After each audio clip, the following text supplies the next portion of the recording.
Hi everybody, Nolan of Black Diamond Services. I'm actually at a special job here. They found me on YouTube. They saw my video for LVP cleaning and sealing, putting that shine on it. I did a couple videos in the past, and so I am just a little bit out of my normal coverage area, but being that the type of work it is, I decided to take it on and help them out because they've been looking for quite a while for somebody that can handle this, and so I decided to come out and help them out. It's a kind of an all-day job, so as you can see I put some tape and drape around their island cabinets because around this space and really nowhere else but around the edges and kind of out a little bit, they had a wax finish on it, and it was just one coat, and so I needed to clean around all of these edges because there was still some remaining there. So I just went ahead and wrapped this whole entire island to protect it, since I'm using a light amount of stripper to pull that off. And there was a little bit that you couldn't really see because I already rinsed it off obviously, but it was a little milky, mainly in this area here, and then kind of just around the edge of about 75% of this island countertop. So that's what I did there, and I just used a red pad, not aggressive, used the Orbot, scrubbed it, and then did a light extraction of it, and that took care of it.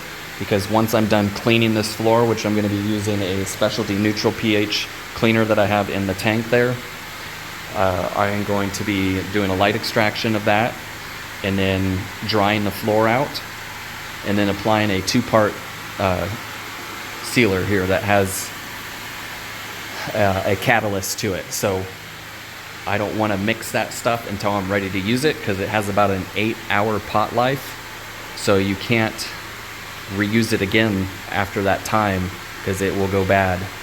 And so it's unfortunately not a very cheap product, so make sure if you're going to do this service that you have yourself well set up to where you can get it done, and put both coatings on before that pot life runs out. And it's about a 45-minute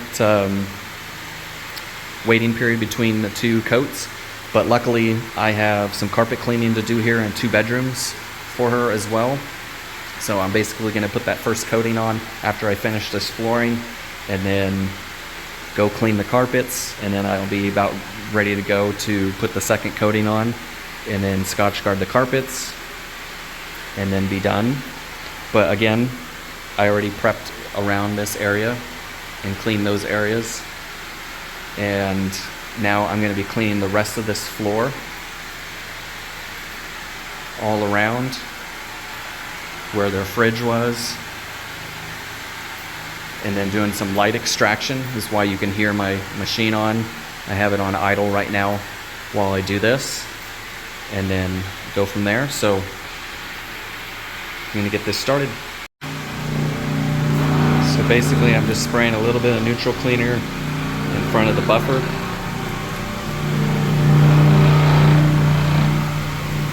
Hitting all of areas, and doing the edges separately, if you're wondering. That doesn't require a whole lot of solution. Just a little bit of spraying, and then the buffer does the rest of the work.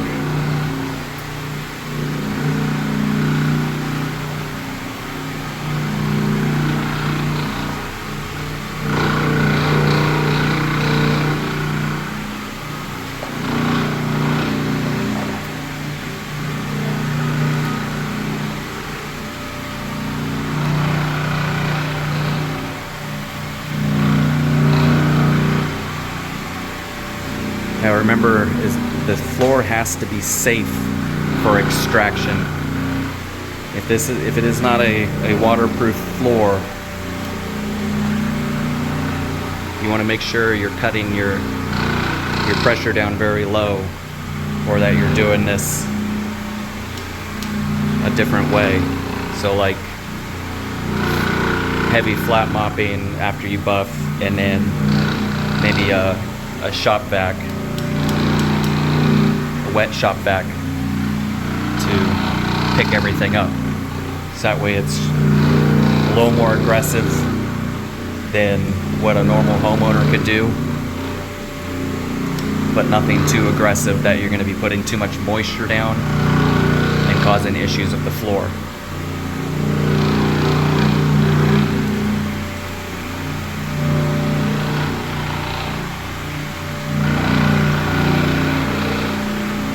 So I'm only going to be doing a small area, or kind of a portion of this room, I should say, at a time.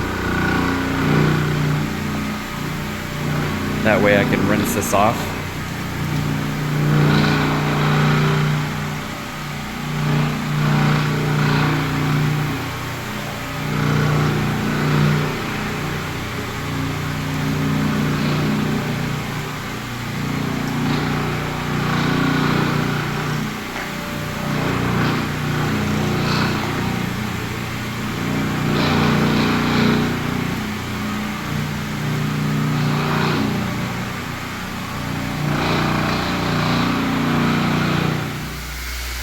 One thing I should also note before you get started on a job like this, make sure you vacuum the floor.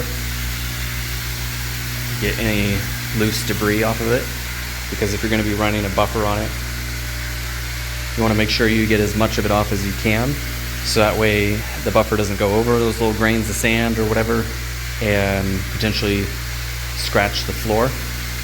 So something that you should do beforehand, of course, is prep by vacuuming the floor, edging around everywhere, and making sure you're getting as much of everything up as possible before you run your buffer over it.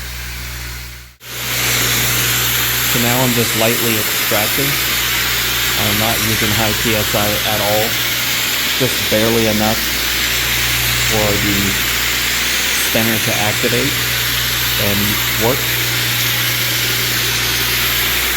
Again, you got to make sure that the floor is safe to do this style on it.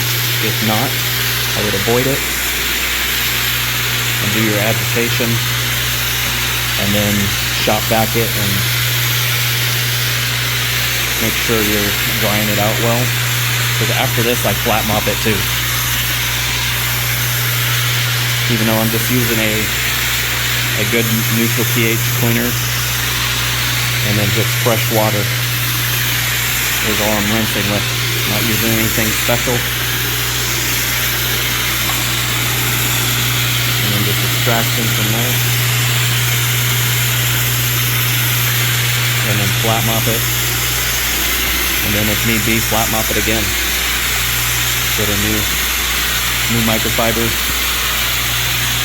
and keep doing it if you need to.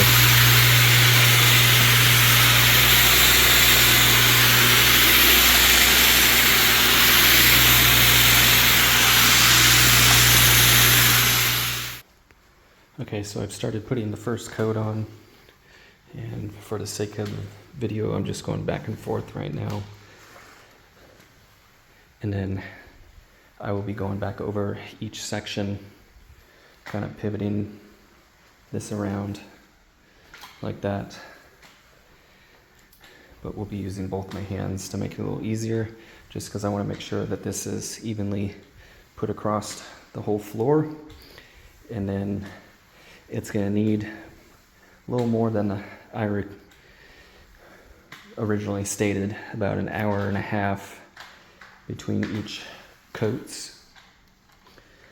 So in between this coat and the next one, I'm cleaning those 2 rooms of carpet. This is a satin finish, requires just 2 coats, but it's going to have kind of a look like this once the second coat's on and it's dried. So like I said, I'm going to go back over it, overlapping each space. I already did one line here. I just came out a little bit so you can see, but this is essentially about what it's going to look like when it's dried up.